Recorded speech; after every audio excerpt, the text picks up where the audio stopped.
Bien, bonsoir à toutes et à tous. Bienvenue pour cette nouvelle réunion du conseil municipal. Une réunion qui abordera notamment les questions d'affaires foncières et les approbations, les votes du budget ville, budget annexe Vallée, budget annexe VFI. Avant de commencer la séance, je vais procéder à l'appel nominal des élus. Monsieur Pierre Griner, présent. Monsieur Namor Bruno, Présent. Madame Denis Jessica, Présent. Monsieur Donné Jean-Pierre, Présent. Mademoiselle Gilles Gwendoline, Monsieur Jasinski Damien, absent excusé, donne pouvoir à Monsieur Pierre Griner. Mademoiselle Camille Coquelet, absente, mais elle arrive en retard. Elle nous a prévenu. Monsieur Francesco Silvestri. Présent. Madame Loire Marie-Isabelle. Monsieur Petch Jean-Pierre. Monsieur Dramé Michel. Madame Ansar Lisiane. Madame Nicole Champion. Monsieur Jean Lecoq. Madame Corinne Cachmarek. Monsieur Patrice Larsin. Madame Lornier Christine, absente. Madame de la Fristelle, absente. Excusez, donne pouvoir à Monsieur Michel Dramé. Monsieur Régis Ducrot. Madame Cruz Alexandra. Madame Legrand Delphine. Monsieur Descandidjé, absent. Madame Mazier Cathy, absente excusée, donne pouvoir à Madame Champion. Mademoiselle Dubocage Alison. Monsieur Marclas, absent excusé, donne pouvoir à Madame Fernande Guizgan. Madame Fernande Guizgan. Monsieur Joël Gaillet. Monsieur Patrick Colébaki. Madame Dubois Jacqueline, absent.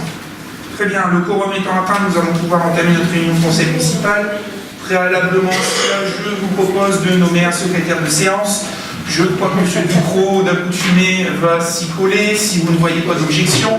Et s'il accepte cette mission, c'est bon pour lui, c'est bon pour vous. Très bien, M. Ducrot, secrétaire de séance. Le point numéro 1 de notre conseil municipal, aujourd'hui, concerne l'autorisation de lancement d'une consultation pour une concession publique d'aménagement multisite. Il s'agit notamment de lancer un appel aux promoteurs aménageurs pour plusieurs sites, Îlot Sophanor, Félicien Ledoux, Mairie Centre-Ville, Cours-Bourgogne, Équipart, et la création d'une commission municipale ad hoc qui étudiera cette consultation. Pour cette délibération, nous proposons au cabinet Diversité représenté par Mme Brunin, qui avait déjà fait un certain nombre de présentations dans le cadre de sa mission d'assistance en termes d'urbanisme et d'aménagement auprès de la ville de Quai-Rochin, de faire une présentation de cette délibération, des enjeux sur le sujet et de répondre éventuellement aux questions des uns des autres. Nous passerons suite au vote de cette délibération et à la création d'une commission, de cette commission de consultation. Pour cette commission, il y a 2 listes qui ont été déposées. Nous passerons au vote, il y a une petite urne derrière moi et on passera au point suivant ensuite. Madame Brunin, c'est à vous. C'est bon? Bien, bonsoir. Donc, nous nous étions rencontrés au mois de décembre. Donc, il y a eu une réunion de conseil au cours de laquelle nous vous avions présenté les différents enjeux qui étaient issus de notre première phase de diagnostic en termes d'enjeux urbains, enjeux de développement. Oui. Monsieur le maire. Une question, M. Gaillot. Oui. Là, on doit faire une délibération. Oui. D'accord. Le premier point à l'ordre du jour de cette délibération, c'est de savoir si on est d'accord pour décider la procédure de passation de la concession d'aménagement dans les conditions prévues par les articles un tel et un tel. Une note de l'urbanisme. Oui. Nous disons que nous votons contre. D'accord. Alors maintenant, si vous voulez, madame peut exprimer le projet, des orientations qui n'ont pas été décidées par l'opposition. D'accord? Et non plus par aucune commission, puisqu'on ne savait même pas que vous faisiez un multi-site. D'accord? Ok, très bien. Allez-y. Je vous demande, et je vous demande de le noter au procès verbal en ce qui concerne les délibérations que nous prendrons ou que nous ne prendrons pas. Alors, je laisse les présenter et je dirai directement que vous êtes intervenu en disant que vous voterez contre cette procédure de passation de concession d'aménagement dans les conditions prévues aux articles, etc. Tel que vous venez de le dire. Présentation, c'est à vous-même, vous l'avez. Bien, donc le fait de partir sur ce type d'opération est lié donc d'une part à cette présentation des enjeux que nous avions faite au mois de décembre et à une volonté de s'inscrire dans le cadre du PLUI qui est en cours d'élaboration à l'échelle de Valenciennes Métropole. Donc l'objectif est de répondre et de prévoir des réponses que la commune sera en mesure d'apporter par rapport au compte foncier qui a été déterminé. C'est-à-dire qu'à l'échelle de chacune des communes, comme je l'avais présenté à la fin de mon propos au mois de décembre, Il y a un certain nombre d'hectares qui ont été déterminés à l'échelle du PLU intercommunal et la commune doit s'inscrire dans ce cadre et si elle souhaite conserver et si elle tient absolument à maintenir ces surfaces constructibles à vocation principale d'habitat, il s'agit qu'elle avance sur ces projets le plus rapidement et le plus efficacement possible, de manière à ce que ces différentes opérations soient inscrites dans le cadre du PLUI. Donc, rappelons pour la commune de Kièvre-Chin, on est un compte foncier qui représente environ 13 hectares de surface à construire à l'intérieur du tissu bâti. On ne parle absolument pas d'extension. Et donc sur une densité qui est environ de 30 logements à l'hectare, c'est-à-dire que c'est la densité actuelle de la commune, puisqu'on est entre 29 et 32 logements à l'hectare selon les quartiers. Les sites qui seraient concernés par cette convention multisite sont ceux qui avaient été présentés donc, lors de ce conseil municipal de décembre, à savoir des sites qui sont concernés par des concessions qui ont été, des conventions qui ont été signées avec l'EPF, la Cour Bourgogne, l'îlot Équipart. Un site qui avait été sorti des conventions EPF et qui donc serait en passe d'y revenir, puisque le projet qui serait mené sur ce dernier les intéresse et puis voilà, ils ont conscience que c'est quelque chose qui se mettra en place assez rapidement, c'est le site Sopra Nord, puis l'espace Félicien Ledoux et enfin un secteur plus petit qui se situe ici juste à côté de la mairie, en centre-ville, donc en descendant vers l'Aunel, donc un secteur qui est actuellement utilisé en partie en tout cas pour du parking.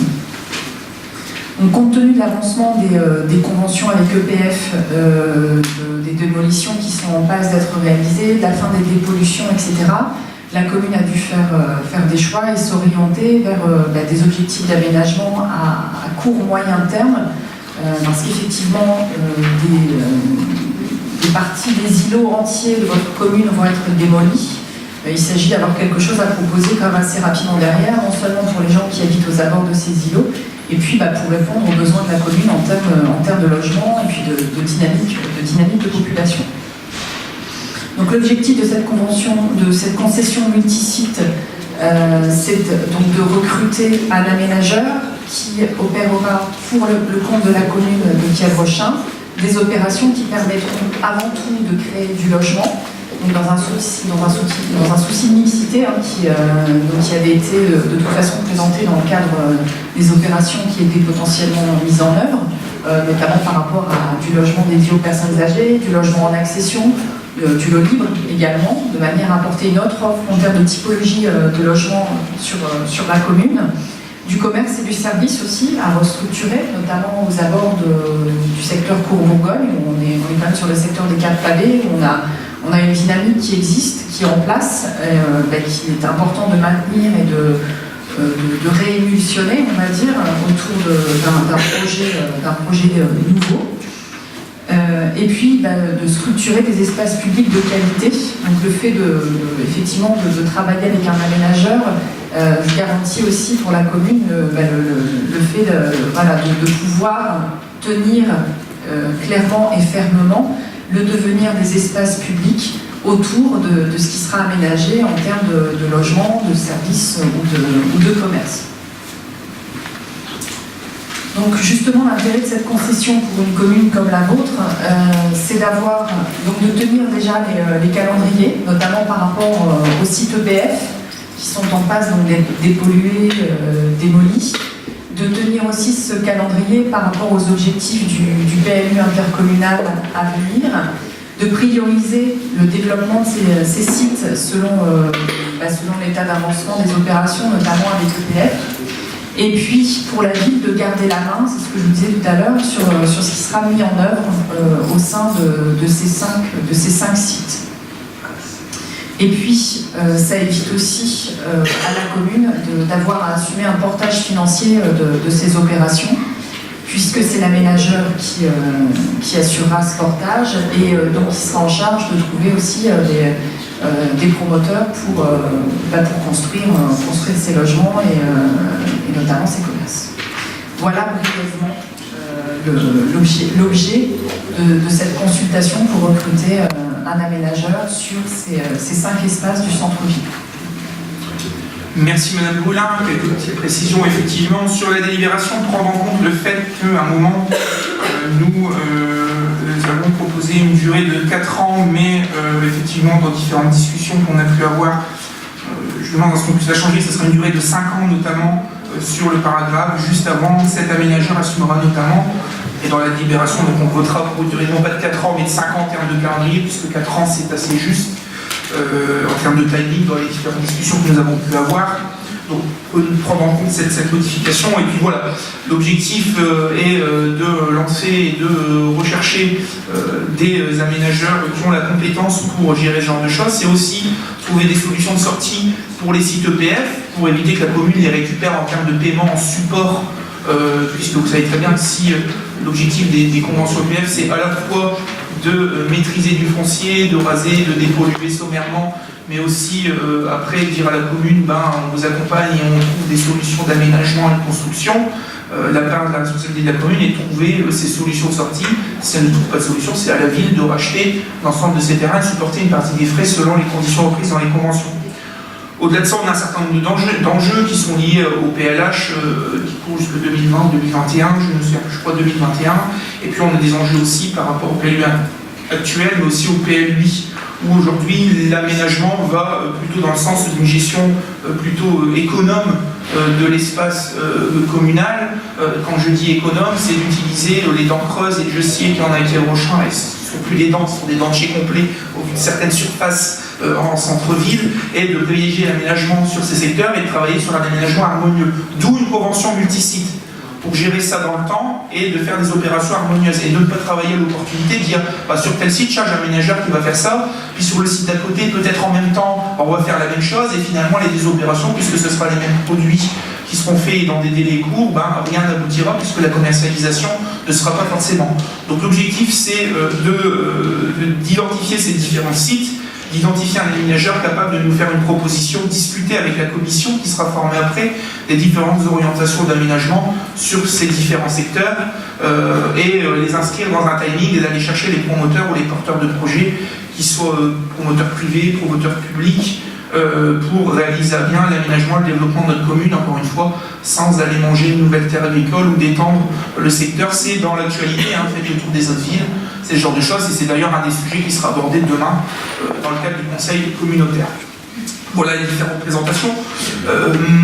Madame, si vous avez quelques questions, peut-être ou quelques précisions, le cabinet est là pour répondre à vos sollicitations. Ce qui vous a été fourni en annexe, c'est globalement un des plans et vraiment quelque chose de projeté, de basique, de très basique, notamment pour les questions de capacité qu'on présentait tout à l'heure, du nombre de logements à l'hectare, de voir à peu près ce que ça peut faire. C'est pas forcément, c'est pas ce qui va être fait. Si c'était ce qui allait être fait, on ne ferait pas de commission, on ne serait pas une concession, on chercherait par un aménageur, et puis l'aménageur, c'est qu'il fasse des propositions, que la commission puisse en discuter avec lui et qu'on valide l'ensemble des orientations sur le secteur. Ce n'est pas, comme on pourrait entendre, aussi donner aux mains d'un tiers l'aménagement urbain de notre commune, puisque cette commission-là est là aussi pour déterminer un certain nombre de choses et qu'il reste un certain nombre de leviers qui appartiennent au maire, puisque c'est quand même le maire qui délivre encore des autorisations pour construire, pour aménager et compagnie. Et forcément, si les orientations proposées par la mairie, les discussions qui sont mises en place, le but c'est pas de se fâcher avec un aménageur qui a ce genre de choses, c'est que ça se passe bien. Le but pour lui c'est qu'il sorte ses opérations, et le but pour la ville c'est que ces opérations correspondent aux besoins et aux orientations identifiées par les élus, et notamment les élus qui nous représenteront le conseil, qui représenteront les élus du conseil municipal au sein de cette commission. Voilà un peu les présentations. Ça vient aussi en complément de ce qu'on a pu voir, on va en parler après, des vanneaux et des verreries. Il y a eu un certain nombre d'aménagements qui ont été faits sur la commune ces 10 dernières années, qui ont été portés par maîtrise d'ouvrage communale, par la ville, ce qui représente un pari d'une certaine manière, puisque effectivement la ville doit d'abord maîtriser le foncier, c'est-à-dire l'acheter, faire des fois des actes d'expropriation, ce qui prend du temps, ce qui est compliqué juridiquement, puis après travailler sur des travaux d'aménagement de voirie, d'aménagement de réseau, pour ensuite pouvoir commercialiser les lots, soit à des particuliers, soit à en chercher des promoteurs sur le sujet, ce qui n'est pas forcément facile. Souvenez-vous, c'est ce qui avait valu un report sine die, non pas une annulation mais un report d'extension au niveau des panneaux, puisque aucun potentiel partenaire n'avait été détecté à l'époque.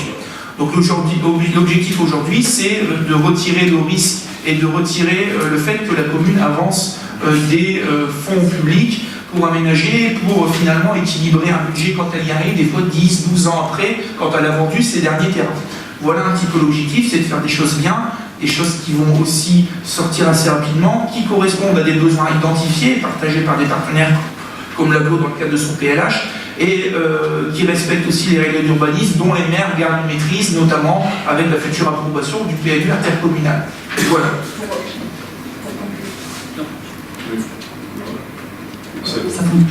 Pour compléter mon propos, suite au recrutement de cet aménageur, sera signée avec lui une concession d'aménagement, donc qui viendra préciser les objectifs, les priorités, l'ensemble des garde-fous en fait, que souhaite se fixer la ville par rapport à ces aménagements, sachant que la commune gardera également la mainmise de la mise en œuvre des opérations d'urbanisme opérationnel, c'est-à-dire s'il y a une procédure de ZAC, procédure de permis d'aménager, non seulement c'est la commune de toute façon qui décide si c'est accordé ou pas, mais elle pourrait même en être en garder la maîtrise d'ouvrage, même s'il y a un aménageur qui est en charge d'assurer la réalisation des travaux et la construction et le fait de trouver les promoteurs. Si vous avez peut-être quelques exemples du même type de programmes qui ont été lancés, peut-être sur le secteur du Valenciennois ou ailleurs. Sur le secteur du Valenciennois, le programme qui est en cours et qui se déroule plutôt bien, c'est celui de Beuvrages, notamment, où on a donc la restructuration en termes de renouvellement, qui était dans le cadre de l'ANRU, du programme de renouvellement urbain, qui concerne tout le centre-ville de Beuvrages. Donc on est sur un cœur de ville qui, en termes de surface, représente moins que ce que vous allez avoir en termes de concession d'aménagement, mais on est sur quelque chose qui est extrêmement lourd, qui concerne aussi la mixité en termes de logement, en termes d'espace public, en termes de commerce, d'équipement, et donc qui a permis de restructurer ce centre-ville en, disons, à peu près 5 ans entre la fin des expros, les démolitions, et puis ce qui est en train de se passer actuellement en termes de reconstruction. Voilà. Globalement, les explications. Est-ce qu'il y a peut-être des questions? Il y en avait tout à l'heure, mais oui, pourquoi? Allez, vas-y. Il y aura des questions. Le micro, là, allez-y. Oui, concernant le public, tout à l'heure, vous nous avez dit que vous gardez la mainmise. La mainmise de quoi? Vous faites un aménagement, il y a des opérateurs, et le maire va garder la mainmise sur quoi? La mainmise sur rien du tout, sur la procédure. Et vous le savez pertinemment, le PLH, il a fixé les objectifs, le PLU les a fixés. Et nous n'avons plus rien à dire. Vous le savez pertinemment. Vous le savez. Pourquoi vous faites un multisite alors qu'au regard de ses caractéristiques et compte tenu notamment des moyens humains, techniques et financiers, vous avez embauché 6 cadres, 6. Et puis vous n'avez pas les moyens humains, techniques et financiers de faire des projets. Il faut que vous les confiez à un opérateur. Mais qu'est-ce que c'est? Mais la commune va à volo. La commune va à volo, monsieur le maire. Nous ne sommes pas d'accord avec cette façon de procéder. Nous ne sommes au courant de rien du tout. La commission, si elle va en tirer les propositions, mais nous ne déciderons pas des propositions. Les propositions vont nous être faites par des opérateurs et on dira si on est d'accord ou pas. Et monsieur le maire en tirera la procédure, mais monsieur le maire ne nous donnera pas l'orientation aussi. Ce n'est pas vrai. Nous ne l'avons plus. Quand on va dire que Beuvrages, comparer Beuvrages en ANRU 1 et qui est prochain, non madame. Non, c'est pas la même chose. On a assisté à Beuvrages dans l'ANRU 1 à une restructuration de friches, à une restructuration urbaine complète. Puis prochain, c'est pas ça. On n'est pas dans la même optique, on n'est pas dans les mêmes opérations. Là, ici, on assiste à un abandon de compétences. Voilà, merci M. Gaillet pour votre remarque. Peut-être qu'il y aura des réponses de la part de Mme Boulard sur les questions techniques. Moi, je ne suis pas forcément sur les réponses politiques. On sait que depuis le début, vous êtes contre le PLU intercommunal. C'est normal et logique qu'aujourd'hui, quand on parle dans ce genre de choses et qu'on dit qu'effectivement les aménagements futurs ils prendront en compte les règles d'urbanisme qui seront fixées par le PLU intercommunal, forcément que vous n'allez pas voter pour ce genre de choses puisque vous êtes contre ces règles intercommunales. Première chose. Deuxième chose, la ville va à volo, on embauche des cadres, etc. Mais attendez, vos discours, on les connaît. Vous avez lancé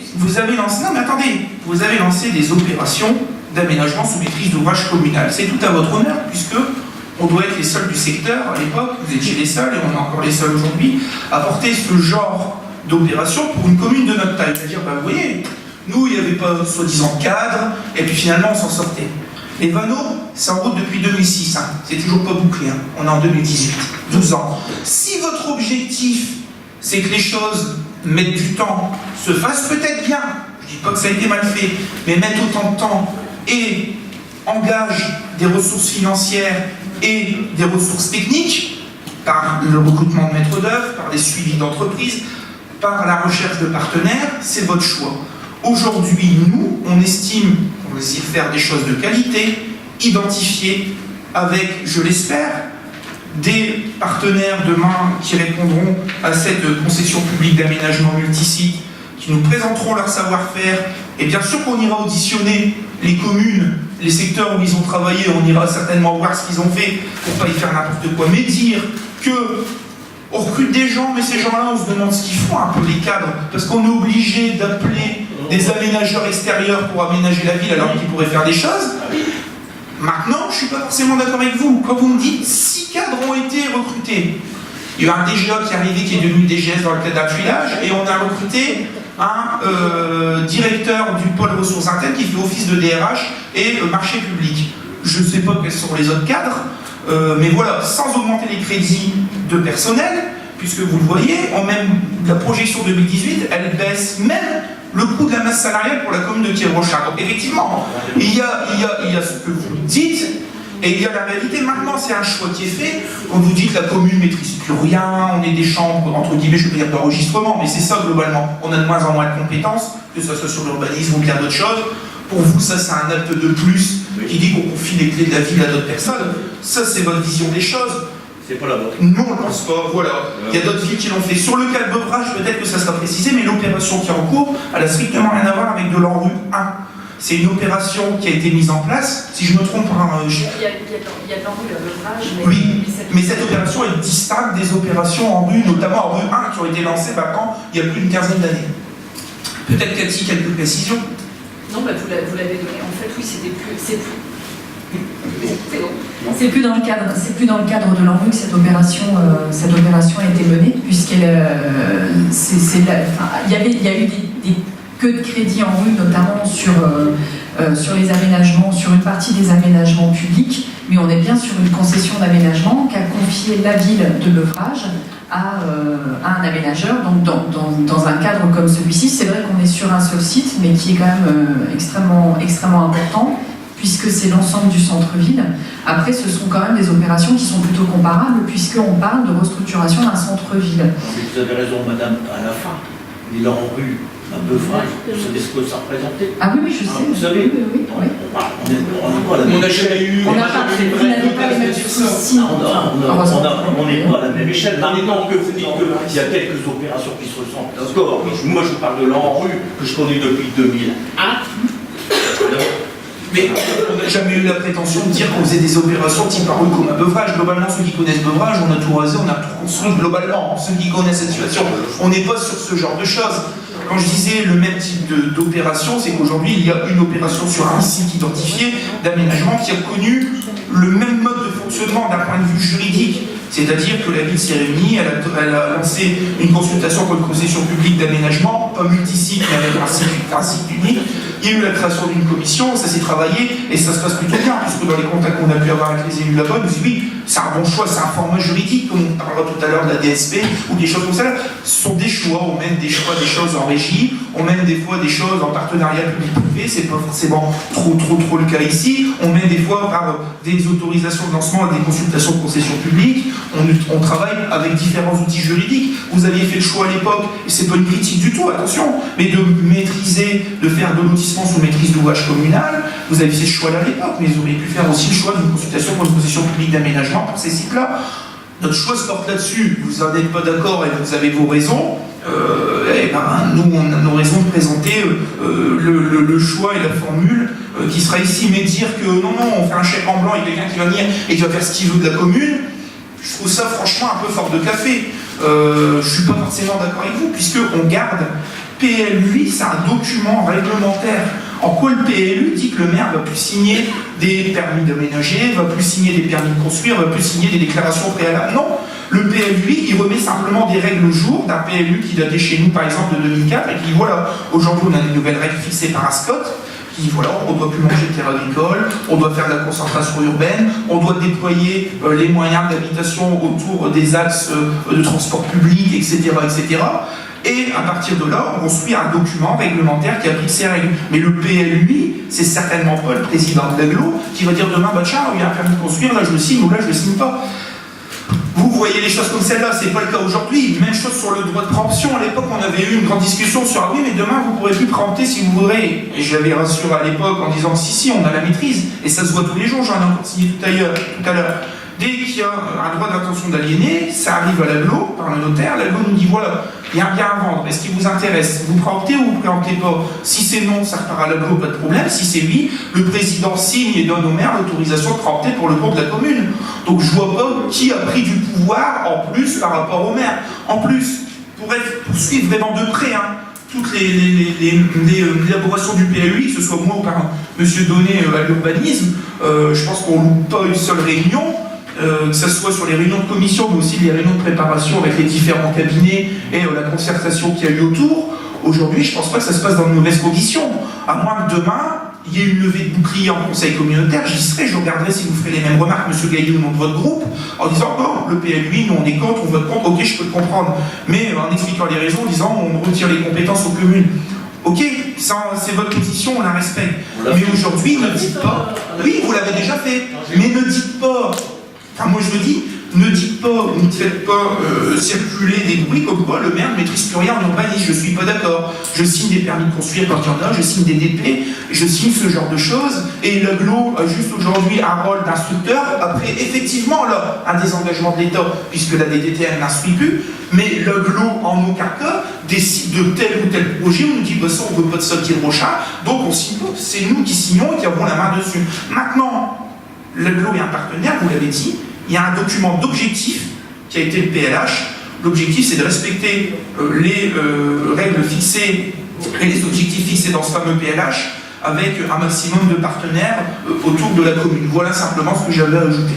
Juste pour le PLH, oui. Nous avons voté pour, vous avez voté contre. Oui, et vous savez pourquoi? Ah oui, d'accord. Ben voilà. On ne pouvait pas voter un PLH dans lequel apparaissait que sur la commune, il fallait réaliser une aire d'accueil des gens du voyage. À un moment, voilà. Ben non, mais à un moment, si on dit on ne veut pas faire d'aire d'accueil du voyage et qu'on vote un document qui dit qu'il faut en faire une, c'est qu'on a un problème de conscience intellectuelle. Donc, voilà. Donc là, vous avez bien vu qu'il y avait mainmise du PLH sur le PLH qui serait fait à qui prochain. Non, pas forcément. Mais ça démontre bien qu'on a un pouvoir parce qu'on a voté contre quand même. C'est une position politique. Bah, et aujourd'hui, il y a une aire d'accueil des gens du voyage. Ah, mais voilà, bonne question. Le sous-préfet, il n'a pas toujours pas tranché, monsieur. Bah, il y a une révision du plan départemental. Et il y a eu des réunions, je crois que vous n'avez pas suivi toutes les réunions ou les articles de presse là-dessus.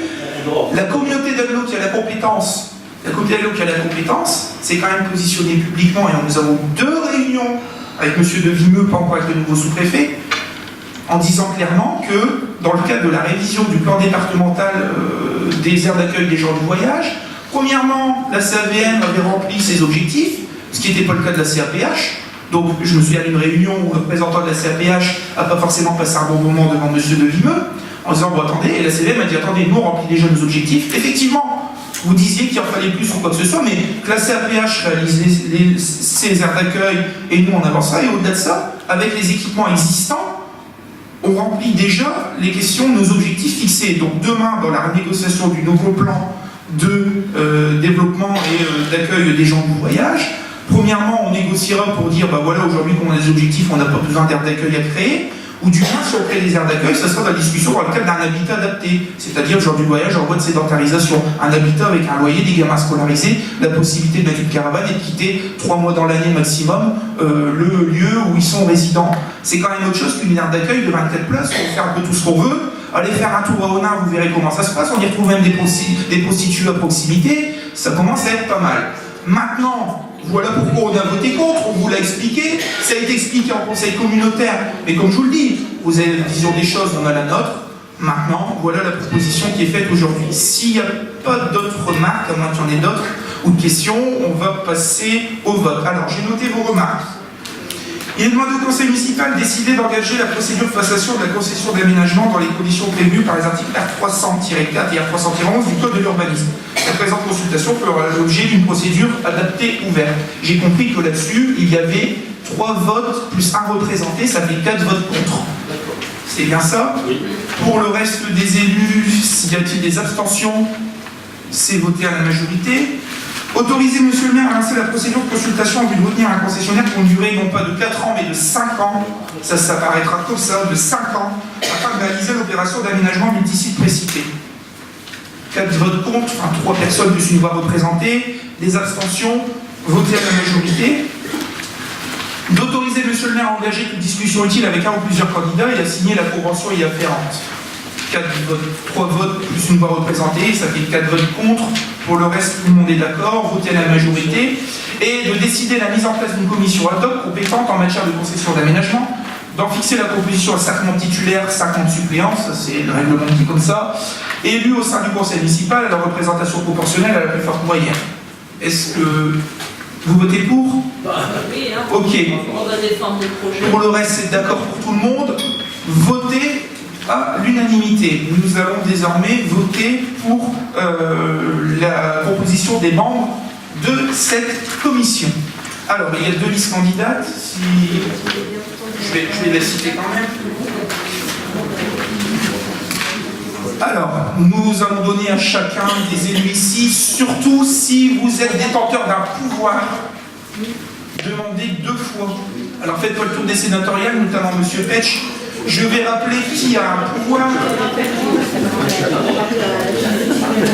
On va d'abord donner un exemplaire à tout le monde et après on repassera vous donner un exemplaire à toutes les personnes porteuses d'un pouvoir. Donc chaque personne aura 2 feuilles, les 2 listes, et ensuite je donnerai les personnes qui ont un pouvoir qui voteront une deuxième fois. Alors nous avons une première liste qui est composée des membres titulaires, M. Pierre Griner, Mme Corinne Cachmarek, M. Jean-Pierre Donnet, M. Michel Dramé, M. Régis Ducron. Les membres suppléants, Mme Jessica Denis, M. Francesco Silvestri, Damien Jasinski, Alexandre Cluse et M. Jean Lecoq. J'ai ensuite une deuxième liste de candidates. En membres titulaires, nous avons M. Joël Gaillet et M. Patrick Colébati. Et en membres suppléants, nous avons Mme Fernande Guisgan et M. Marc Place. Merci.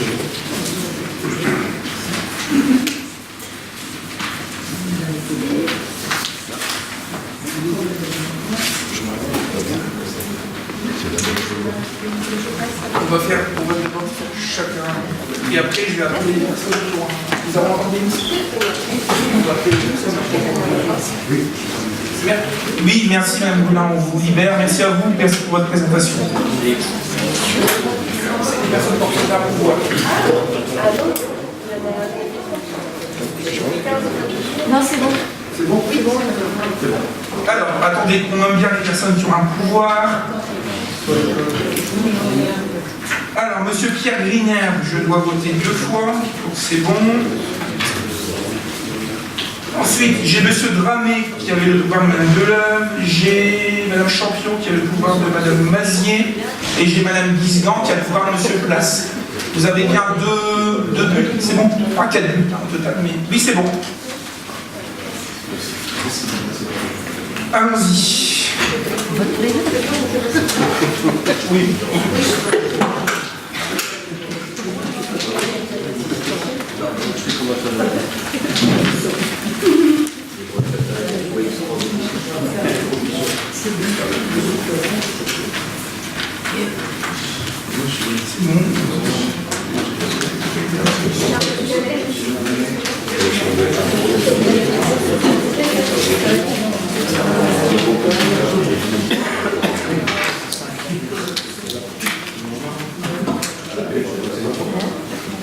C'est pas un vote formalisé, on ne met pas un assesseur, on ne met pas ce genre de choses.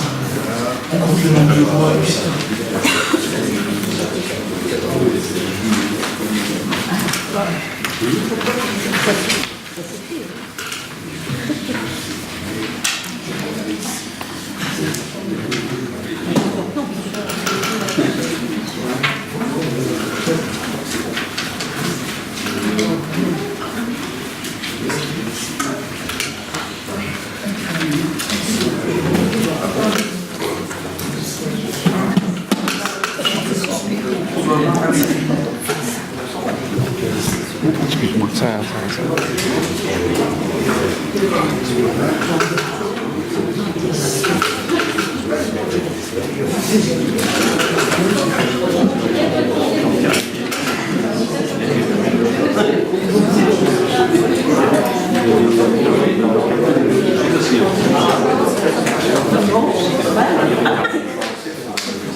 Alors, nous sommes 29 conseillers municipaux en exercice, il y a 2 absents aujourd'hui, pour le reste, les gens sont présents ou sont représentés, donc nous devrions retrouver 27 bulletins, déjà.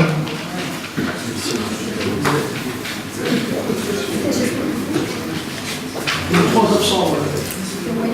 3 absents? Sans pouvoir. Voilà. 3 absents sans pouvoir. Il y a Madame Lornier, puis 3 absents, Madame Dubois aussi. Madame Dubois, Madame Lornier et Monsieur Descamps. Donc nous devrions 26 bulletins. 26 bulletins, c'est déjà une bonne chose. Je laisse Monsieur le Directeur Général faire une chose.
Bien, sur les 26 bulletins, nous avons 22 bulletins pour la première liste et 4 bulletins pour la seconde liste.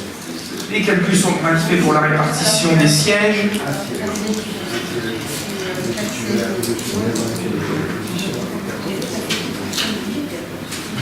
Voilà, ça fait donc les résultats sont les suivants. Il y a donc 4 sièges en membres titulaires et 4 sièges en membres suppléants pour la première liste et 4 sièges et un siège en titulaire pour la seconde liste et un siège en suppléant dans l'ordre. Pierre Grignan, Cachemaret, M. Donné, M. Michel Dramé, M. Joël Gaillet. Nous avons ensuite Jessica Denis, Francesco Silvestri, Damien Jaski, Mme Cluse, Mme Guisgan sur cette commission, et les 5e à chaque fois titulaires, forcément avec le régime du vote à la proportionnelle, n'ont pas été élus. Le 5e de la première liste et le 2e de la seconde liste. Donc, M. Kolebaki et M. Place en suppléant, et de l'autre côté c'était M. Ducrot et M. Lecoq.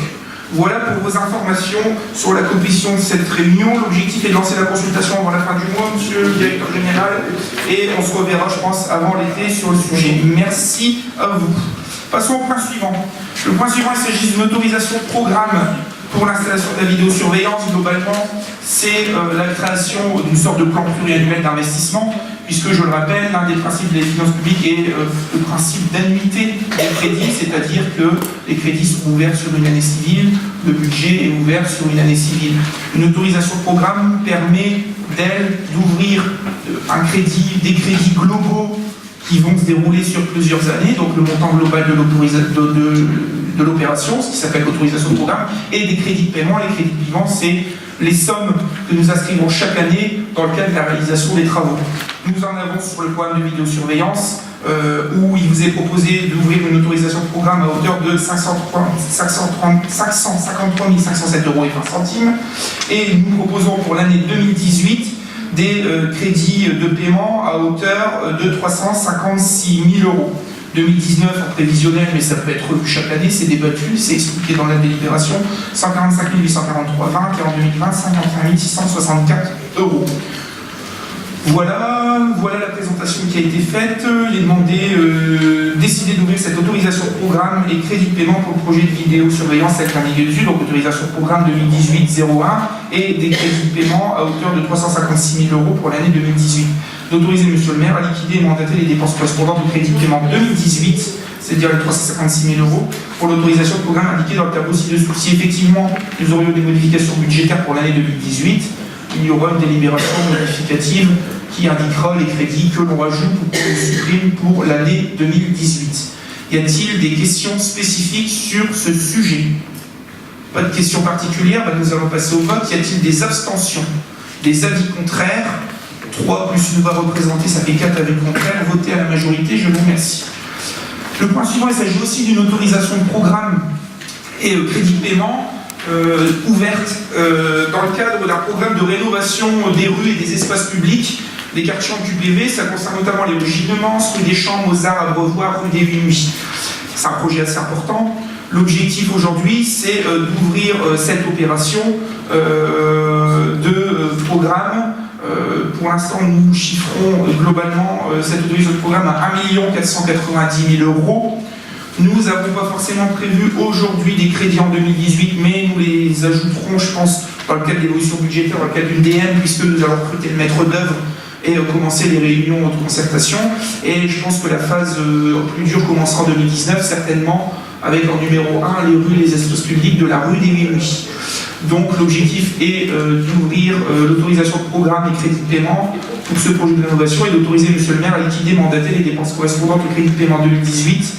Pour l'instant, ça n'apparaît pas, mais apparaîtra l'année dans le cadre d'une DM et du recrutement du maître d'œuvre pour l'autorisation de programme indiquée dans le tableau ci-dessus. Y a-t-il des questions particulières? S'il n'y a pas de questions particulières, nous passons au vote. Des abstentions, des avis contraires, votez à l'unanimité, je vous remercie. À l'unanimité, pardon, je vous remercie. Nous passons désormais aux réjouissances du mois d'avril. Comme chaque année, nous allons voter le taux des taxes locales. C'était un engagement politique sur le sujet et il est tenu pour ce nouveau budget de maintenir la pression fiscale, c'est-à-dire effectivement, pas forcément la diminuer par la diminution du taux des taxes, mais de le maintenir, pas non plus l'augmenter en le maintenant au même niveau de 2017, qui est le même niveau que 2016, qui est le même niveau que 2015, que 2014, que 2013, que 2012 et 2011, je crois. En 2010, il y avait eu un petit mouvement, ou en 2009, je ne me souviens plus. 2010 ou 2009. Voilà ce qui est proposé chez vous, notamment les taxes seront les suivantes. Nous fixons le taux de la taxe d'habitation pour l'année 2018 à 25,39, la taxe foncière bâtie à 39,95, la taxe foncière non bâtie à 94,13. Quelques petites précisions sur le sujet. Les bases ont été légèrement revues, en sachant que les bases sont revues par les services, notamment de l'État, sur le sujet. Le vote à taux constant aujourd'hui prévoit globalement des recettes fiscales à hauteur de 2 75 734 si je ne me trompe pas. Nous avons notamment une augmentation très légère de la taxe d'habitation. Nous en avons une aussi de la taxe foncière bâtie, et la taxe foncière non bâtie, elle double presque. C'est notamment l'effet de la surtaxation des terrains non bâtis situés en zone urbaine. Souvenez-vous, c'est une décision qu'on a prise d'un point de vue fiscal l'année dernière pour pousser les gens propriétaires de terrains en zone urbaine qui peuvent être aménagés à vendre leur terrain. Ça concerne notamment la zone d'activité pour que les différents terrains qui sont aujourd'hui viabilisés puissent recevoir des entreprises et que les propriétaires puissent les vendre dans l'objectif d'accueillir de nouvelles activités, de la création d'emplois, mais aussi de recettes fiscales pour la ville et pour la communauté d'agglomération. Voilà les différentes présentations qu'il y a dessus. Nous recevons aussi une compensation de l'État à hauteur de 219 508 €. C'est notamment dans le cadre des abattements qui sont mis en place sur les questions de taxe d'habitation. Nous avons une garantie individuelle de ressources de 4 687 €. C'est un fonds de garantie qui existe nationalement. La taxe professionnelle, mais bon, elle n'existe plus, mais le terme était là, est perçue exclusivement par la communauté d'agglomération, les CFE aujourd'hui. Celle-ci verse à Quibrochin une attribution de compensation de 1 037 727, correspondant au montant perçu en 2000. Année précédant la création de l'établissement, cette somme est inchangée depuis 2001. Il y aura peut-être une petite modification en cours d'année, notamment liée suite aux décisions de la commission locale des transferts de charges, notamment avec la reprise de compétences ZAE. Alors pourquoi elle n'est pas impactée aujourd'hui? Parce que souvenez-vous, même si nous avons des 7 ou 8 000 € de transferts de charges qui sont déduits de cette somme, ce qui fait qu'on arriverait à 1 030 000 à peu près dans ces eaux-là, elle n'a pas été impactée actuellement parce que, en même temps, nous avons voté une convention pour continuer à gérer jusque juin les dépenses courantes de la zone d'activité avec une facturation à l'AGLO qui nous remboursera tous les frais engagés de janvier à juin, puisque l'AGLO, son service, n'était pas encore prêt et il devrait être prêt pour le 1er juillet. Donc, comme quand on vote un budget, on le vote avec les informations qui sont valides à la date du budget, aujourd'hui, même si la commission s'est réunie, mais ce n'est pas encore une application qui est valide, on le vote sans cette diminution d'attribution de compensation liée au transfert de charges. Voilà pour le détail qui vous est proposé aujourd'hui. Y a-t-il des remarques, des questions ou d'autres choses? Non, pas d'intervention. Une intervention, monsieur Gaillet. Simplement pour comprendre pourquoi la taxe foncière non bâtie double les bases. Vous l'avez dit bien? Oui. Moi, je vais écouter. Non, simplement, c'est notamment lié à la surtaxation des terrains constructibles en zone urbaine, mais qui ne sont pas faits sur la ZAE. Il y a un certain nombre de terrains qui sont là et qui ne sont pas construits. On avait voté une surtaxe, sauf si dans l'année, il y a des projets déposés qui aboutissent. La taxe foncière non bâtie et revient à son niveau normal. S'il n'y a aucun projet développé, les propriétaires payent une surtaxation. L'objectif est simple, c'est d'éviter de faire de la réserve foncière et que les personnes propriétaires puissent vendre assez rapidement, parce que c'est dissuasif quand on voit cette taxe foncière qui va doubler. Généralement, on va avoir envie de vendre son terrain ou d'y aménager quelque chose ou d'y faire quelque chose, soi-même ou en le vendant à quelqu'un, et de pouvoir éviter d'avoir des terrains vagues dans une zone qui est aménagée et qui a tout son potentiel pour accueillir de nouvelles entreprises. Voilà. Pas d'autres questions, pas d'autres remarques? Eh bien, on passe au vote. Y a-t-il des abstentions, des avis contraires? Votez à l'unité, je vous remercie. La présentation du budget principal de la commune, budget primitif de la commune de Quibrochin en 2018. Je vais le présenter succinctement sur le sujet. J'aborderai après, peut-être s'il y a des détails avec les services qui sont avec nous aujourd'hui, s'il y a des détails abordés suite à vos questions, sans aucun souci. Nous avons, je rappelle que le budget se doit d'être équilibré, qu'il est compris de 2 sections, une section de fonctionnement qui est relative notamment aux dépenses, aux affaires courantes, et une section d'investissement qui est liée notamment à des dépenses qui vont être dans la durée, des aménagements et qui apportent une plus-value. La section de fonctionnement a elle-même des recettes et a elle-même des dépenses.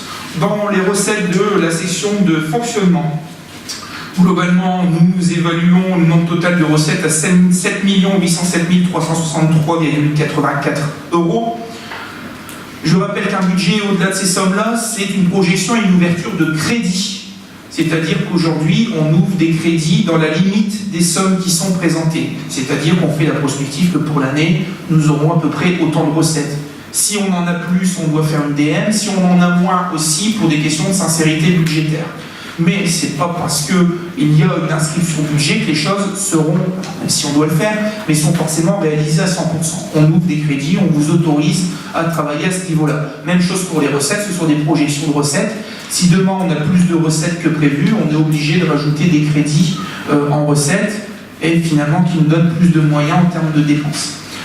En termes de fonctionnement, nous avons le chapitre 70 qui représente une somme pour l'année 2018. Nous projetons une ouverture de crédit à hauteur de 84 000 €. Ce sont les produits des services, domaines, ventes diverses, et notamment les locations de salles, les cantines, les centres de loisirs, toutes ces choses-là que les particuliers, que les gens paient à la commune, les places de marché, tout ce genre de choses. Nous avons ensuite, en termes de recettes, les impôts et taxes. Nous avons en recettes fiscales une projection à 3 426 921 €. Nous avons aussi ce qu'on appelle en 74 les dotations, subventions et participations. Il s'agit notamment des différentes dotations, dotations globales de fonctionnement, dotations de solidarité urbaine, etc., etc., dotations de solidarité rurale, à hauteur de 3 418 428 €. Nous avons ensuite des autres produits de gestion courante qui sont notamment liés à des redevances, des loyers, des baux. Nous ouvrons des crédits à hauteur de 110 000 €. Les produits financiers, c'est parce qu'on a un petit compte placé à la caisse d'épargne qui va nous apporter 275 € d'intérêt normalement sur l'année 2018. Il faut le noter. Nous avons 77 des produits exceptionnels. Nous ouvrons une somme de 2 000 €. C'est ce qu'on fait, je ne vais pas dire une poire pour la soif, mais on y intègre des recettes exceptionnelles qui pourraient venir sur le sujet à hauteur de 1 000 €. Les atténuations de charges à hauteur de 120 000 €, c'est notamment des remboursements d'organismes liés à des contrats aidés, liés à des agents qui sont en arrêt, dont on a les traitements remboursés à ce sujet-là, donc 120 000 € de crédit. Nous avons l'excédent de fonctionnement rapporté. Nous avions voté la dernière fois à hauteur de 605 739,84 €. Nous l'avions voté et affecté de cette manière-là. Et nous avons des opérations d'ordre de transfert entre sections à hauteur de 40 000 €. C'est notamment les travaux en régie que nous voyons en fin d'année qui sont défalqués en fonctionnement, mais qui après basculent en investissement, notamment sur l'achat des matériaux et de la plus-value apportée à la ville. Voilà pour ces recettes. En termes de dépenses, nous prévoyons au chapitre 011 les charges à caractère général. Il s'agit des charges de fonctionnement très générales de la commune, des achats pour les affaires de tous les jours, les bouteilles d'eau que vous avez là, du papier, l'électricité, le gaz, l'eau, enfin voilà, tout ce qui peut être des charges courantes. Nous ouvrons des crédits à hauteur d'1 710 000 €. Nous avons ensuite en 012 des charges de personnel et frais assimilés, 3 380 000 €. Ils sont un petit peu à la baisse par rapport à l'année dernière. Il y aura peut-être des retouches en cours d'année, mais nous avons prévu une masse salariale à la baisse cette année. Le chapitre 65, autres charges de gestion courante, ça reprend notamment les subventions aux organismes tels que le CIVOM, le CIDEN-CIAN, tous ces organismes auxquels nous adhérons. Il y a aussi l'indemnité des élus. Nous avons les charges financières en 66, c'est le remboursement des intérêts des emprunts qui ont été contractés depuis des années que nous devons rembourser, puisque eux, les intérêts sont remboursés en fonctionnement et le capital en investissement, on verra après. Des charges exceptionnelles, nous avons notamment 217 000 €, il y a 191 000 €, on l'a vu tout à l'heure, qui sont prévus pour la subvention au budget annexe des verreries, qui sont notamment en reste réalisés, puisque nous les avons déjà en 2017 et nous avions fait une décision modificative en fin d'année à ce sujet, mais nous n'avons pas pu les réaliser puisque nous n'avions pas voté le principe de subvention que nous avons voté après dans ce conseil municipal. Mais ils étaient déjà là en 2017.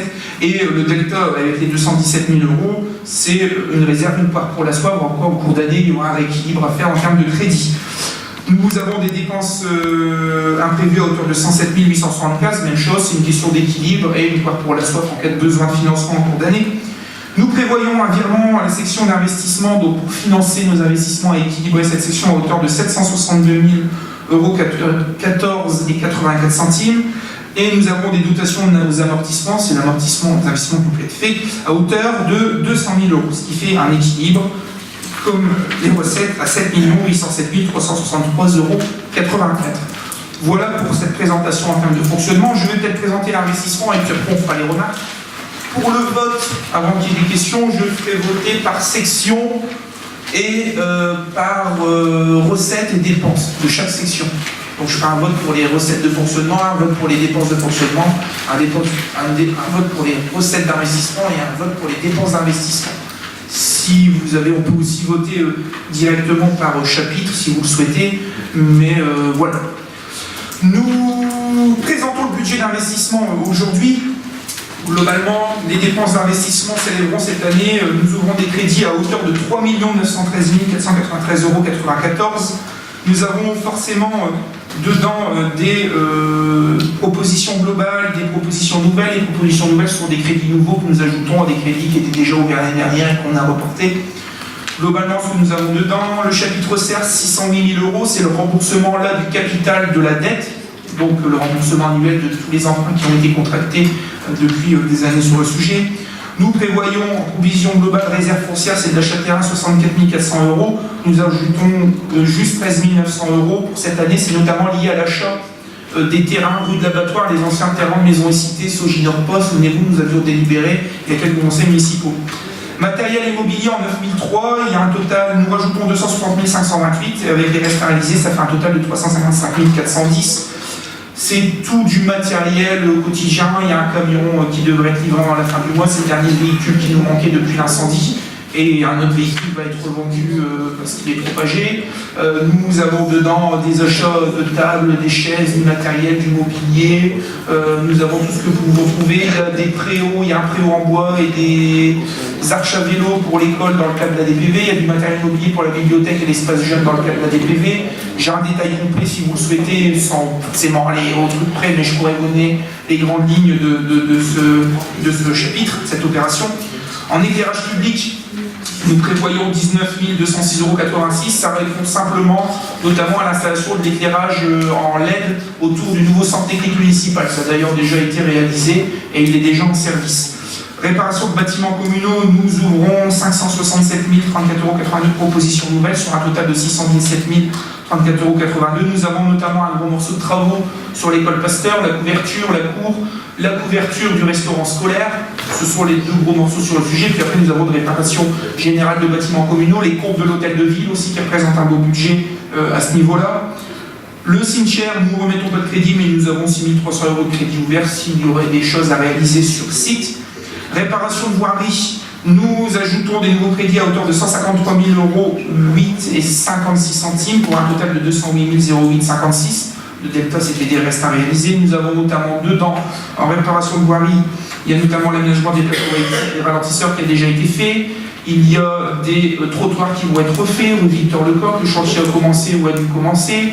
Nous avons aussi des trottoirs rue Courbevoie, nous avons des aires de stationnement rue Jean Jaurès, notamment en face de Aldi, mais de l'autre côté de la rue.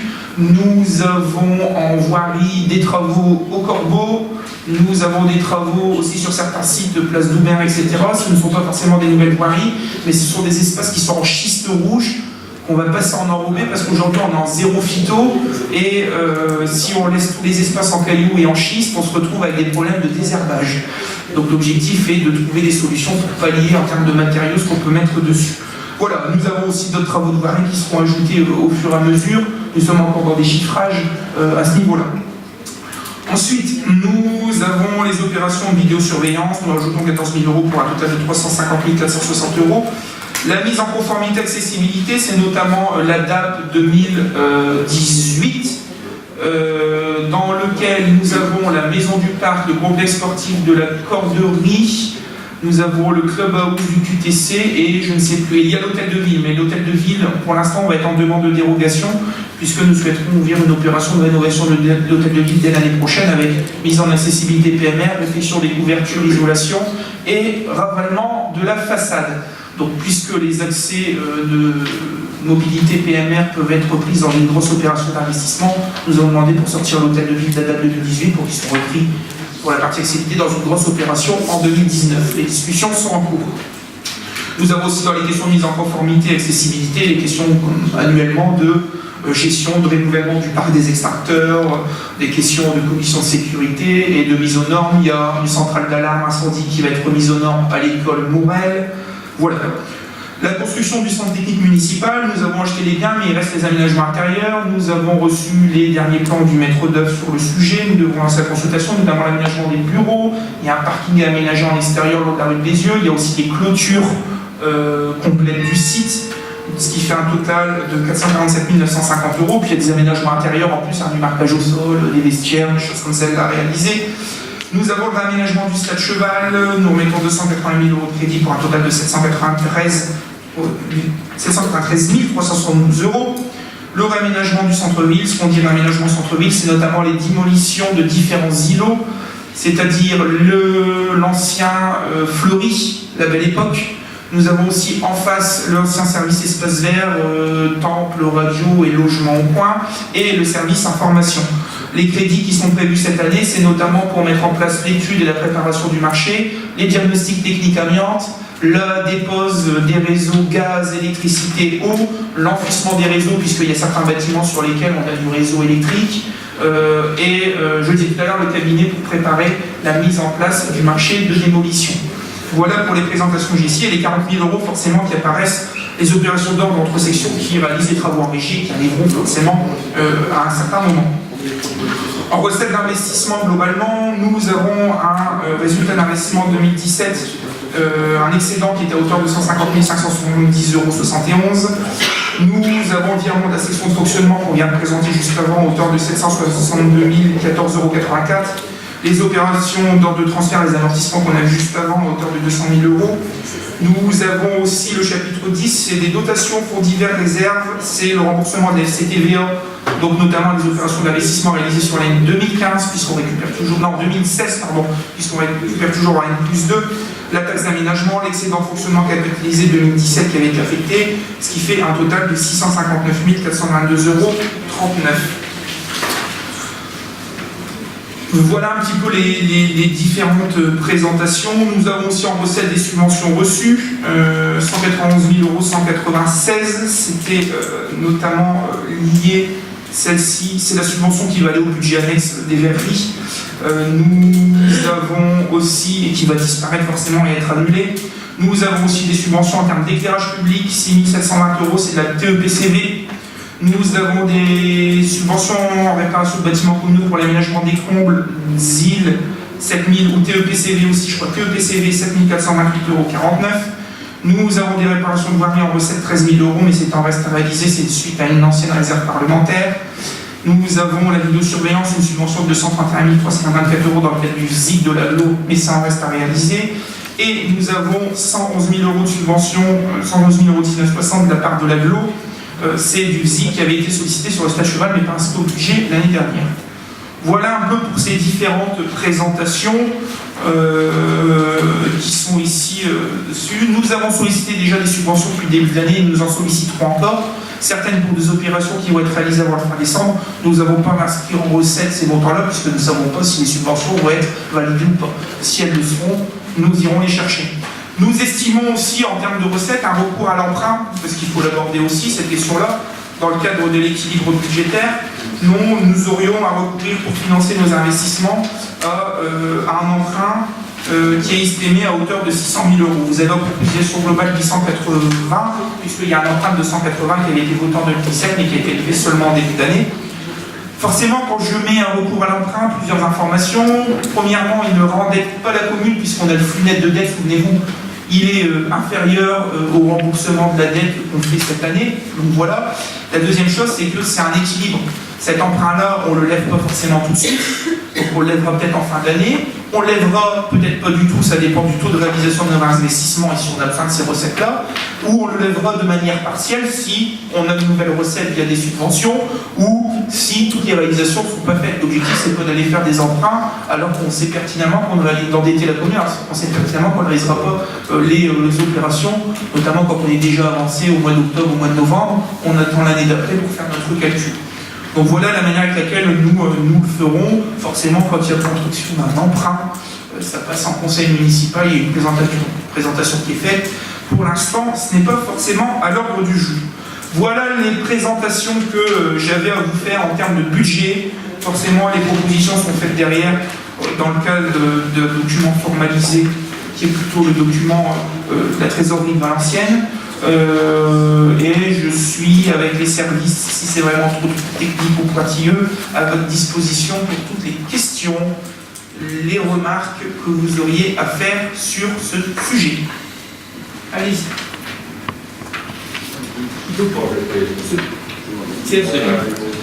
Quelques demandes d'explication. Donc c'est vrai que sur la masse salariale, bon, c'est vrai qu'il y a une baisse, peut-être pas significative, mais elle est due notamment à la fin des contrats aidés, beaucoup, et également des emplois d'insertion. Cela dit, la masse salariale pour les emplois titulaires est en augmentation, et ça, c'est vrai qu'on peut le comprendre par le GVT et d'autres. Mais c'est vrai que l'augmentation de la masse salariale, elle est quand même présente sur les emplois titulaires. Et puis également sur les autres indemnités. On passe de 405 000 à 491 000, c'est dû à quoi? Monsieur le DG, là-dessus, ou Aline, le service finance, Aline Autry.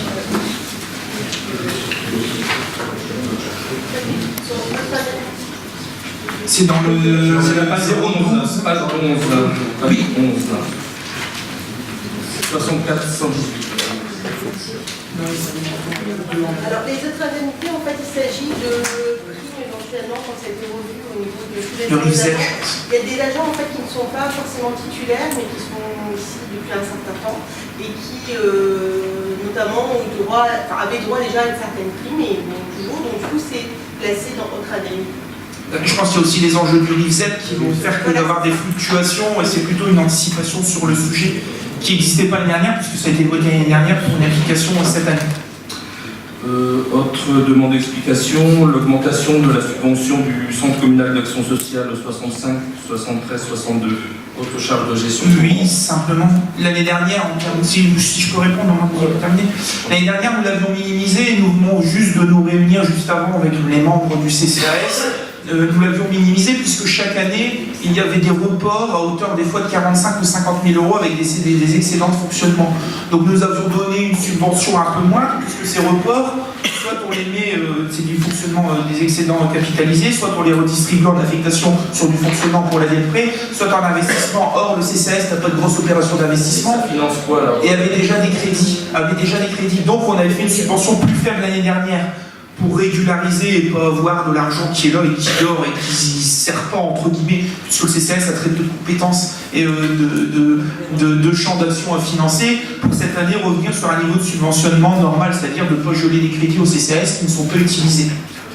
Oui, je voulais savoir aussi pourquoi une baisse importante au niveau des subventions aux associations locales. On passe de 410 000 l'année dernière à 292 000. Alors peut-être, je ne sais pas comment vous avez réparti les choses au niveau de la direction, oui, au niveau des finances. C'est une prévision qui a été mise, d'un point de vue budgétaire. Oui, mais c'est quand même qui sera affiné forcément c'est dans les subventions aux associations. Quand même, hein. 130 000 euros. 130 000 euros de moins, c'est quand même pas rien. Ouais, mais il y a déjà des grosses subventions qui ont disparu. L'année dernière, souvenez-vous, on bloquait 80 000 euros, notamment sur le cas de la subvention mission locale. Comme on a un retour du terrain en disant qu'on n'avait pas payé, ça fait déjà 80 000 euros. Il y avait aussi 75 000 euros l'année dernière qui étaient bloqués dans le cadre d'un financement pour l'association Alliance. Apparemment, l'année dernière, on ne l'a pas soldé en termes d'activité. On a fait un solde en 2017 sur l'année 2016, mais on n'a pas voté de subvention 2017. Il risque certainement de ne pas y en avoir en 2018. Si on fait déjà le cumul de ces deux subventions-là, on est déjà presque à plus de 150 000 euros. Plus d'autres associations qui, pour certaines, ont disparu. Le basket avait une subvention de 5 à 6 000 euros. Si on commence à cumuler un peu toutes ces subventions-là, on arrive à des montants déjà assez importants. Mais pour revenir sur le sujet, les subventions seront débattues dans le cadre du prochain conseil municipal. Une première commission a eu lieu, une seconde commission pour discuter de ces subventions. n'aura pas lieu en pleine journée. Non, elle aura lieu le soir. La première, c'était pour les questions compliquées en termes de timing, parce qu'il y avait des retours courriers à faire. Mais la seconde sera faite en soirée, comme on fait d'habitude, et là on discutera effectivement des subventions aux associations. Il y a aussi l'enjeu en termes de diminution, puisque nous sommes en train de finaliser le rapprochement des associations de danse. Sur les deux, c'était quand même aussi des grosses subventions. L'objectif aujourd'hui, c'est d'avoir, pas sur le volume de subventions, mais d'avoir des choses beaucoup plus rationnelles, qui font qu'en termes de projection, on est peut-être un peu plus pessimiste sur le sujet. Comme je dis, on ouvre des crédits aujourd'hui, c'est effectivement au fur et à mesure, dans le cadre du vote des subventions des activités associatives, on estime que les crédits n'étaient pas assez importants. Je disais tout à l'heure, il y a des poires pour la soif à certains endroits, jusqu'à 200 000 euros, où on pourra aller chercher des crédits et rééquilibrer à ce moment-là. D'autres remarques, oui? Non, juste une petite remarque. Peut-être le DGS peut nous renseigner. C'était une provision pour la mission locale. Oui, mais qui était C'était pas dans le chapitre de subvention. Si. Si, c'était dans le 65 l'année dernière. C'était pas une provision. Oui, mais qui était dans subvention aux associations, puisque si le TA nous condamnait, il nous demandait à régler une subvention à une association. Je vous ai pas donné Budgétairement. Comment? Pourquoi vous avez annoncé aux habitants qui vous avaient donné raison Parce qu'aujourd'hui, lors des vœux que vous avez fait, parce vous avez annoncé à la population que vous vous réjouissiez que le tribunal vous avait donné raison et que vous alliez pouvoir investir cette somme-là dans des projets d'intérêt. Absolument. Alors, oui, pourquoi vous faites en parce que vous avez dû rater un conseil municipal où on est informé de la décision du tribunal administratif qui C'est pas ça que disait je vous demande, monsieur le maire. Qui était de 75 ou 80 000 euros La décision du tribunal, c'est quoi? de rejeter la demande de paiement et de provision qui avait été faite par la mission locale au titre de la convention. Et vous, la vôtre, c'était quoi? Comment? Et vous, la vôtre de requête, c'était quoi? De vous faire payer par la mission? C'était dire de non, on ne paye pas, on ne paye pas, on ne paye pas la subvention et on fait une demande. Et on fait une demande. Ah oui, c'est une demande logique. Si on dit je ne paye pas une subvention, on a payé pendant des années. Monsieur le maire, il n'a rien fait, vous le savez pertinemment. Pourquoi vous avez annoncé ça aux habitants? Il y a un TE qui dit qu'on n'a pas payé une demande de paiement. Le TE nous répond vous n'avez pas payé. La requête de la mission locale sur le paiement est rejetée, terminée. Non, c'est pas vrai. C'est pas vrai. Bah écoutez, Le juge n'est pas compétent et il va envoyer Vous êtes malade. et il rejette la demande de la mission locale du paiement et la demande de la ville du remboursement depuis 2001. Ils sont compétents. Et il rejette la demande. Ils sont pas compétents pour Bah, écoutez, juger. La preuve, Je trouve quand même, je trouve que c'est mal placé de votre part d'intervenir sur ce dossier qui vous concerne directement. Mais bon, justement, soit. Je vous ai connu plus discret. Mais bon, soit. Allez. Est-ce qu'il y a d'autres... Est-ce qu'il y a d'autres... Bah oui, bah il n'y a pas de souci, mais bon, attendez. Est-ce qu'il y a d'autres questions sur les questions budgétaires? Il n'y en a pas d'autres? Allez, on passe au vote. Comme je disais tout à l'heure, je fais voter en section, donc et en recettes dépenses. Pour les recettes de fonctionnement, y a-t-il des avis contraires? Des 3 avis contraires plus une voix représentée. Pour le reste, pas d'abstention, voté à la majorité. Pour les dépenses de fonctionnement, y a-t-il des avis contraires? 3 voix plus une voix représentée, ça fait 4. Des abstentions, voté à la majorité, je vous remercie. Pour la section d'investissement, pour les dépenses d'investissement, y a-t-il des avis contraires? 3 avis contraires plus une voix représentée. Des abstentions, voté à la majorité, je vous remercie. Pour les recettes d'investissement, y a-t-il des avis contraires? 3 avis contraires plus une voix représentée. Des abstentions, voté à la majorité, je vous remercie. Le budget 2018 tel que présenté a été adopté. Nous passons ensuite à la présentation du budget et au vote du budget annexe du lotissement des Vanneaux. Notamment, les choses vont assez vite. Alors, les dépenses de fonctionnement, nous avons une opération à 0,42, c'est une opération d'ordre en section à hauteur de 86 902,59 €. Ça sera issu notamment des ventes et des cessions immobilières des 2 terrains, dont l'un a été vendu au premier, nous finissons les actes. Le deuxième, la personne s'est rétractée, nous allons voter après pour sa vente. Les recettes de fonctionnement sont les suivantes, 86 902 € sur le sujet qui correspondent aux cessions de terrain. La section d'investissement, les dépenses d'investissement, nous avons un déficit d'investissement reporté à hauteur de 89 628,16 € et nous avons notamment prévu sur les recettes d'investissement l'excédent de fonctionnement capitalisé à 2 775,57 € et la passation des écritures de stock, notamment qu'on encaisse en fonctionnement à hauteur de 86 902,59 €. Je rappelle, voilà, j'ai dit tout à l'heure qu'il y a 2 terrains encore en vente. Nous avons un déjà été vendu, mais nous attendons les actes, donc nous n'avons pas encaissé tant que nous n'avons pas les actes notariés. Le second va être, nous avons un retrait de l'acheteur et nous avons une nouvelle délibération en termes de vente. Y a-t-il des questions spécifiques? Peut-être une petite remarque, nous avons, je le disais tout à l'heure, entamé les procédures pour la détermination du domaine public et les prochaines procédures de déclassement qui devront être faites. Nous avons quelques choses à poser en ce qui sera en domaine public ou domaine privé communal mais ouvert au public. Une fois que ce sera vrai, nous commencerons les procédures de déclassement sur le sujet. Voilà sur cette question un peu de technique à ce niveau-là. Ça a été fait l'année dernière et puis les plans nous ont été présentés. Il reste des petites choses à la marge dont nous devons discuter et amender. Des questions spécifiques sur ce budget? Non, on passe au vote. Alors, il y a des abstentions. Le vote globalement, celui-là, c'est pas gênant. Des abstentions, des avis contraires, voté à l'unanimité, je vous remercie. Pour le budget annexe du lotissement Verrerie, nous avons globalement une section de fonctionnement à hauteur de 494 618,73 € et des recettes fixées à hauteur de 494 618,73 €. Ce sera notamment issu des ventes de terrains aménagés.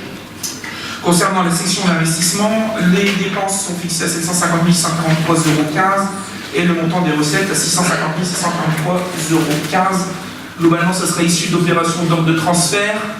Nous, il y avait un emprunt qui équilibré à hauteur de 65 024,42 € et nous avons les 191 000 € qui sont inscrits au budget l'année dernière mais qu'on a reporté cette année, donc on va voter la subvention juste après. Des questions particulières? Non, on passe au vote. Abstention, avis contraire, voter. Abstention?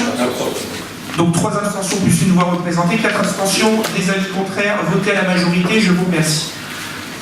Je le disais tout à l'heure, c'est des crédits qui étaient inscrits au budget 2017, notamment dans le cadre de l'ADM, des subventions notamment d'équilibre d'ordre, globalement technique sur le sujet. Mais il fallait absolument qu'on vote cette subvention du budget ville vers le budget annexe. La première concerne le lotissement Les Verreries à hauteur de 190,97 €. C'est un ancien ZIC qui avait été encaissé sur les fonds de ville et qui n'a jamais été tiré sur le lotissement des Verreries. On en avait expliqué, il y avait deux tranches, je crois, et ça c'est la seconde tranche. Des questions particulières? Il n'y a pas de questions particulières, on passe au vote. Des abstentions, des avis contraires, voté à l'unanimité, je vous remercie. Pour le lotissement des Vanos, c'est une somme de 9 000 €. C'est une subvention d'équilibre, globalement d'ordre, c'est ça, c'est une réelle service, à hauteur de 20 000 € de régularisation qui était déjà inscrit au budget, mais on n'avait pas fait la subvention. On n'a pas voté la subvention en pur et dur sur le sujet. Pas de questions particulières? Non, on passe au vote. Des abstentions, des avis contraires, voté à l'unité, je vous remercie. Nous avons ensuite un retrait de délibération, notamment pour la cession d'une parcelle cadastrée A22, d'une parcelle de 130 m², qui avait été vendue à M. Michalat en 2015. Ce dernier, par un courrier du 27 mars, nous fait savoir qu'il n'est plus intéressé et qu'il renonce à la transaction de cette parcelle. Nous demandons de prendre acte et de retirer cette délibération pour que cette parcelle ne bénéficie plus au profit de M. Michalat. Pas de questions particulières? On passe au vote. Abstention, avis contraire, voté à l'unanimité, je vous remercie. D'autres personnes nous ont écrit disant qu'elles étaient intéressées par cette parcelle. Il s'agit de M. et Mme Caron qui habitent 6 rue Dimokiaki et Rochin. Ces derniers ont fait une proposition à la ville pour un prix net de 53 000 €. Nous avons 8 000 €, nous avons une TVA sur marge qui fait que le terrain revient à 61 000 €, mais dans les caisses de la ville, même si nous prenons la TVA, il restera 53 000 €. Il demande au conseil municipal de céder cette parcelle dans les conditions reprises à monsieur et madame Caron et d'autoriser monsieur le maire ou à défaut chaque adjoint dans leur tableau à signer tous les documents afférents au transfert de propriété. Des questions particulières? Non, on passe au vote. Des abstentions, des avis contraires, voté à l'unanimité, je vous remercie. La cession de la parcelle à H493 à M. Pavlak, Mme Piglac, nous avons eu une proposition avec un projet de construction qui est en cours d'élaboration. Je crois que même une étude a été déposée auprès du service urbanisme. Elle doit être partie à l'aglo pour une construction d'une maison sur la parcelle AH493. Monsieur Pavlak et Madame Piglac font une proposition à la ville d'achat de cette parcelle de 673 m² pour un montant net vendeur de 35 000 €. Et demande au conseil municipal de valider cette vente dans ces conditions-là et d'autoriser monsieur le maire ou tout adjoint, c'est pas écrit, mais tous les documents afférents au transfert de propriété. Nous avions une estimation domaniale, je crois, qui date d'il y a pas de quelques années, mais enfin quelques mois, mais en tout cas pas cette année, à hauteur de 38 000 €. Des questions particulières? Non. On passe au vote. Abstention, avis contraire, voté à l'unanimité, je vous remercie.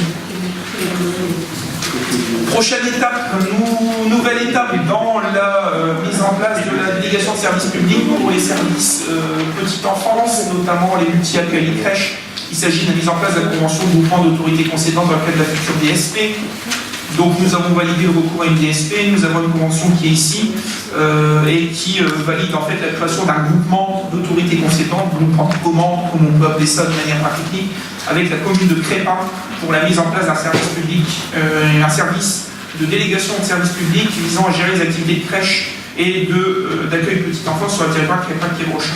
Il demande au conseil d'approuver cette création de groupement d'autorité concédante et d'autoriser M. le maire à signer la convention constitutive d'un groupement d'autorité concédante selon les dispositions législatives et réglementaires applicables. Des remarques particulières, je l'avais annoncé en dernier conseil, c'était l'étape suivante, et plus administrative. Et bien on va passer au vote. Y a-t-il des abstentions, des avis contraires? Voté à l'unanimité, je vous remercie. Une convention, c'est plutôt le renouvellement d'une convention avec la CAF sur les logements vacants.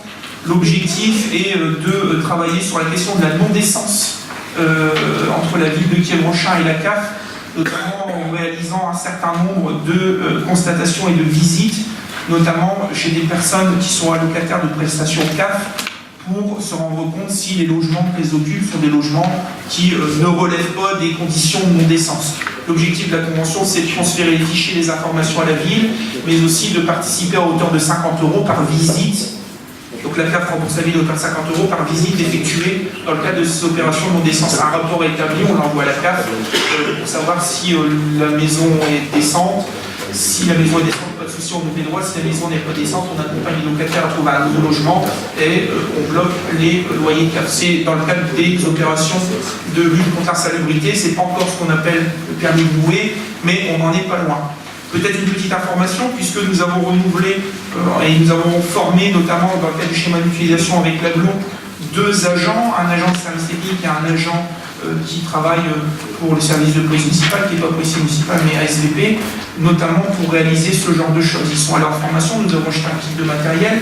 Pourquoi 2 agents? Parce que si l'un n'est pas là, il faut remplacer l'autre, pour qu'ils puissent mener à bien ce type d'opération, mais qu'ils puissent aussi intervenir sur les questions d'insalubrité au niveau du logement, mais aussi de salubrité publique, avec ensuite, s'il faut, un renfort des services techniques sur le plan technique ou des services de police municipale sur le sujet.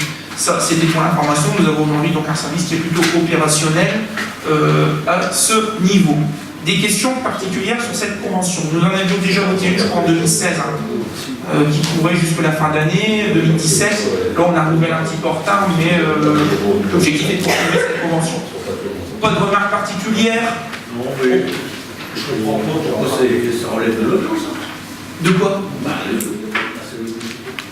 Par rapport à une compétence sur l'habitat ou quoi que ce soit? Je comprends pas.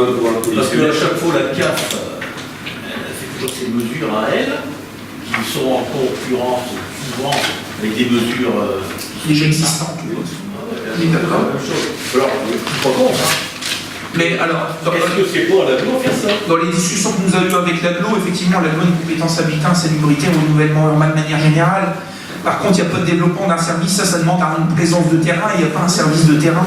Aujourd'hui, pour répondre sur ce genre de choses, il y a quelques communes, il y en a notamment une sur l'AGLO de Valenciennes qui est très poussée et qui a un service très poussé et qui a participé globalement à la formation et à la mise en pratique, c'est la commune d'Anzin, qui a pris ces sujets à bras-le-corps. D'autres communes se sont engagées, nous y sommes engagés aussi. Effectivement, c'est une compétence communautaire sur le sujet. Le travail de terrain n'est pas forcément réalisé par l'AGLO, il faut des agents municipaux dans les discussions que nous avons pu avoir.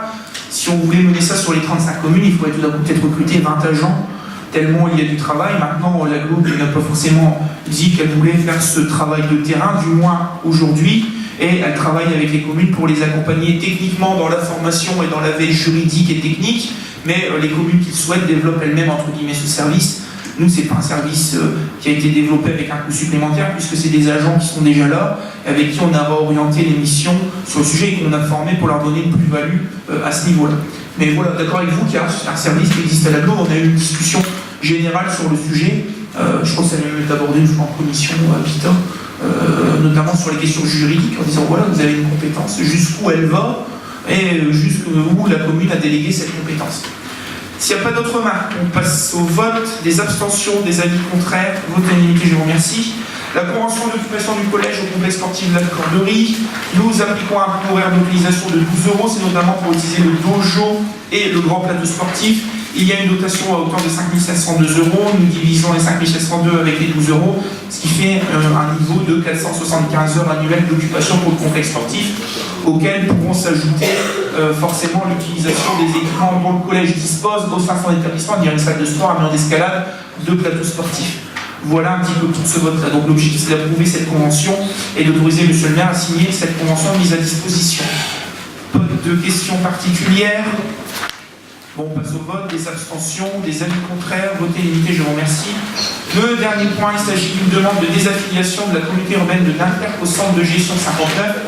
La communauté urbaine a fait savoir sa volonté de quitter le centre de gestion 59. Il est demandé aux communes membres, puisque nous en sommes, de donner un avis sur le sujet. Il est demandé d'émettre un avis favorable à cette demande de désaffiliation de la communauté urbaine au CDG 59. Pas de remarques particulières. On passe au vote. Des avis contraires, des abstentions, voté unanimité, je vous remercie. Le conseil municipal est terminé. Je lève cette séance avec une petite information en espérant vous voir nombreux ce week-end pour cette seconde édition de fête médiévale et fantastique au parc de l'Aunel. Nous avons notamment pour l'instant des prévisions météo plutôt clémentes, printanières. Donc nous comptons sur vous pour faire la publicité autour de cet événement, mais aussi vous voir nombreux pour passer un moment de qualité ensemble. Merci à vous.